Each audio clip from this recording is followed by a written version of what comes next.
Hi friends, మీరు చూస్తున్నారు SRJ మెక్ channel. ఇందులో మనకు కనిపిస్తున్నది ఎఫ్జెడ్ బైక్. ఈ బైక్ బ్రేక్ టచ్ చేయగానే మీరైతే బాగా గమనించండి, అది లోపలికైతే వెళ్ళిపోతుంది క్లచ్ మాదిరి.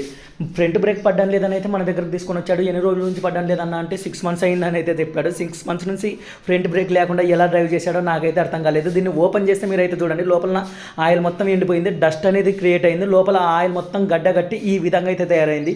మనం అలాగే ఆయిల్ వేసామంటే అది మాస్టర్ కిట్ అయితే పోతుంది, లోపల ఉన్న హోల్స్ కూడా బ్లాక్ అయి ఉంటాయి. అందుకని దాన్ని నీట్గా అయితే క్లీన్ చేయడం అయితే జరుగుతుంది. ఎప్పుడైనా కూడా మీ బైకులు కూడా డిస్క్ ఆయిల్ వేపిస్తున్నారంటే దాంట్లో ఈ విధంగా డస్ట్ ఉంటే మాత్రం కంపల్సరీగా అయితే క్లీన్ చేయించుకోండి. మనం అలాగే ఏం చేయాలంటే అక్కడ ఉన్న చిన్న హోల్స్కి అయితే ఆ డస్ట్ అడ్డుపడి బ్రేక్ పడకుండా అయితే అవుతుంది. దీన్ని అయితే మనం నీట్గా పెట్రోల్ వేసి క్లీన్ చేయడం అయితే జరుగుతుంది. ఎప్పుడైనా కూడా మనకి ఫ్రంట్ బ్రేక్ మాత్రం కంపల్సరీగా అయితే ఉండాలి. మనం ఒక 40-50 స్పీడ్లో వెళ్ళి మీరు బ్యాక్ బ్రేక్ వేశారంటే వెంటనే అయితే బైక్ ఆగదు, కంపల్సరీగా ఫ్రంట్ బ్రేక్ అయితే ఉండాలి. అలా మాత్రం ఎవరైతే డ్రైవ్ చేయకండి. ఫ్రంట్ బ్రేక్ కదా లేకుండా కూడా ఏం కాదని అలాగే అయితే డ్రైవ్ చేయకండి ఫ్రెండ్స్.